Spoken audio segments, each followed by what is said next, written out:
In early 1947, a teenage Bedouin herder was looking for a lost goat from his flock when he came across a cave near the Dead Sea. Randomly, he threw a stone into the cave and was surprised not to hear the sound of the stone hitting a cave wall, but rather the breaking of pottery. He found a collection of clay jars, some of which were sealed, containing scrolls wrapped in linen. This accidental discovery began one of the greatest archaeological finds of the 20th century. Learn more about the Dead Sea Scrolls, how they were found, and what they contain on this episode of Everything Everywhere Daily.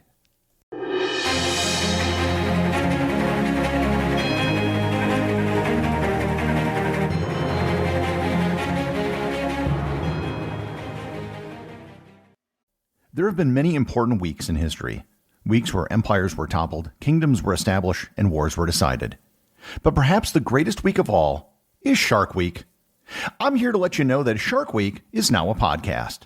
On Shark Week, the podcast, marine biologist Luke Tipple welcomes a wide variety of guests to discuss sharks, the ocean, and how the world's biggest ecosystem impacts your daily life.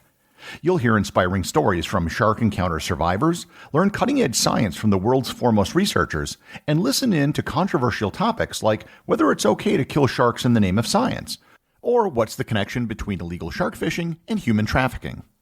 Join Luke in exploring the surprising links between our lives on land and life in the ocean. On Shark Week, the podcast, you'll learn about our oceans through the lens of the most captivating predator in the world, the shark. And as someone who's been in the water with all manner of sharks, including great white sharks off the coast of South Africa, it's a topic I personally find fascinating. You can listen to Shark Week, the podcast, wherever you get your podcasts. Once again, that's Shark Week, the podcast. This episode is sponsored by Rocket Money. One of the modern problems that most of us have to deal with is online subscriptions. There's nothing wrong with online subscriptions, but sometimes you sign up for something and then totally forget about it, all the while you are continually billed for it month after month. Over 80% of people have online subscriptions they've forgotten about, and the average American assumes that they spend $80 a month in subscriptions, when in reality, it's closer to $200. To help you with this is Rocket Money. Rocket Money is a personal finance app that finds and cancels your unwanted subscriptions, monitors your spending, and helps you lower your bills, all in one place. It'll identify your subscriptions, and if you want to cancel something, just hit cancel.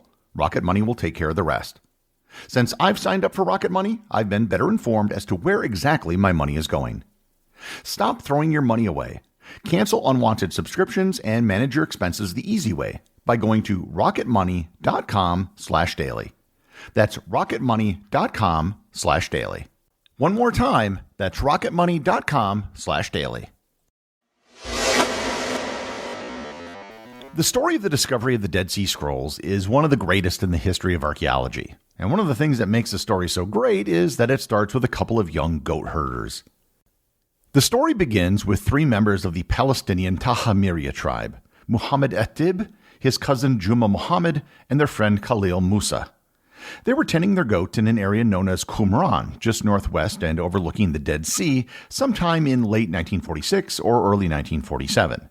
The details of the story differ slightly depending on which of the men tells it. One of Muhammad's goats went missing, so he went to look for it when he came across a cave located on the side of a hill. The cave was actually first identified by his cousin. Thinking that his goat might have gone into the cave and not being able to see inside, he threw a stone in it.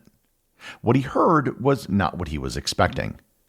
Instead of the rock hitting a wall or even hitting the ground, he heard the sounds of clay pots breaking. Curious about what he found, Muhammad entered the cave and discovered several ancient clay jars containing scrolls. Not recognizing their significance, he took 7 of the scrolls back to his camp, showed them to his family, and stored them in a sack. The scrolls were mostly made of parchment and papyrus and were wrapped in linen cloth. The boys hung the scrolls in a bag attached to a tent pole, occasionally showing them to other people. Eventually, it was suggested that the boys take the scrolls to an antique dealer in the nearby town of Bethlehem. They first took the scrolls to an antique dealer by the name of Ibrahim Esha, who claimed that the scrolls were worthless. They then showed the scrolls around until it was suggested that they visit Kahil Iskander Shaheen, a.k.a. Kondo, who was a cobbler and a part-time antique dealer.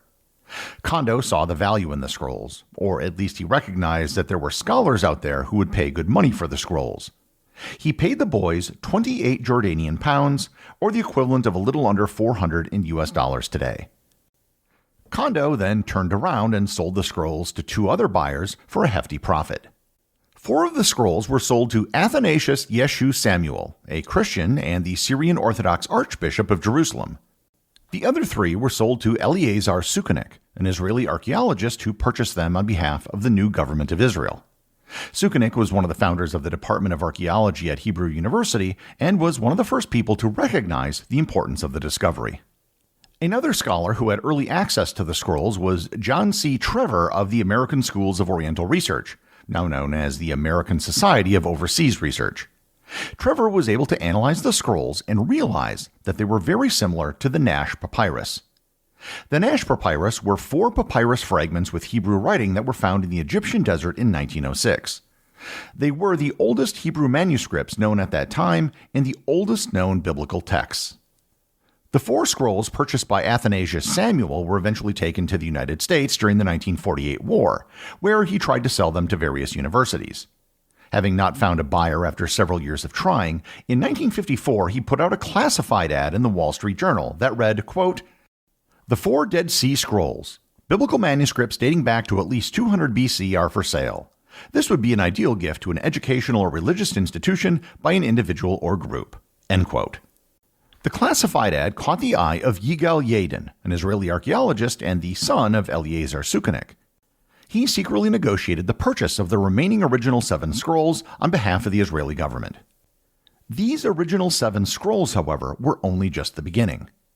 As of 1948, the implications of the discovery of the scrolls were becoming apparent as word about them began to spread. However, no one knew exactly where the cave was where they were discovered. The West Bank at the time was controlled by the government of Jordan. The Jordanians gave permission for a search of the cave to take place. The search was successful, and on January 28, 1949, the original cave where the Bedouin boys found the first scrolls was rediscovered. The cave was dubbed Cave 1. An excavation of Cave 1 began in the months that followed, leading to the discovery of more scroll fragments and other artifacts.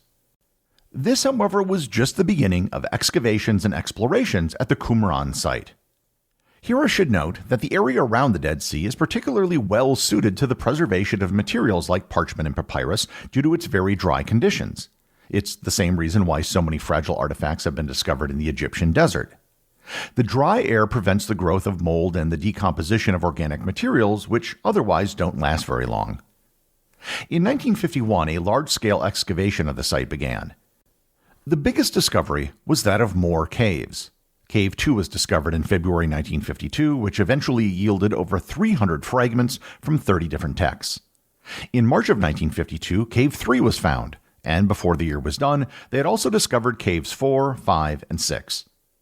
Eventually, by 1956, 11 caves had been discovered, which at the time was thought to be the last ones in Qumran.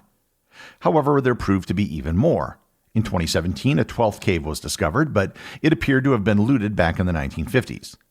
In 2021, the discovery of even more scroll fragments was announced from a cave several kilometers away from the Qumran site. The big question is, why was the discovery of some scrolls and scroll fragments so important? It's because about 40% of the texts which were found were from the Old Testament. Almost the entire Old Testament or Torah is represented in the Dead Sea Scrolls. These include the books of Genesis, Exodus, Deuteronomy, Leviticus, Numbers, Ezekiel, Samuel, Isaiah, Judges, Psalms, Daniel, Job, Ruth, Kings, and Proverbs. Another 30% of the texts were from non-canonical religious texts which were not included in the Hebrew Bible.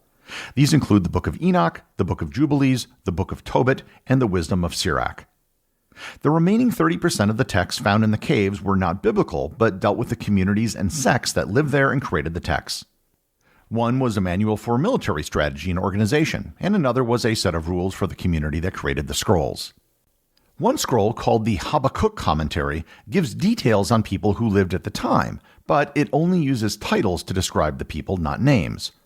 One person is known as the righteous teacher, and he has enemies known as the wicked priest and the man of the lie. Most of the texts are written in Hebrew, with some in Aramaic and a few in Greek. Most of the texts were written on parchment, which is made from animal skins, usually sheep or goats. There are some on papyrus and one scroll which was actually engraved in copper. There are several reasons why this discovery was so important.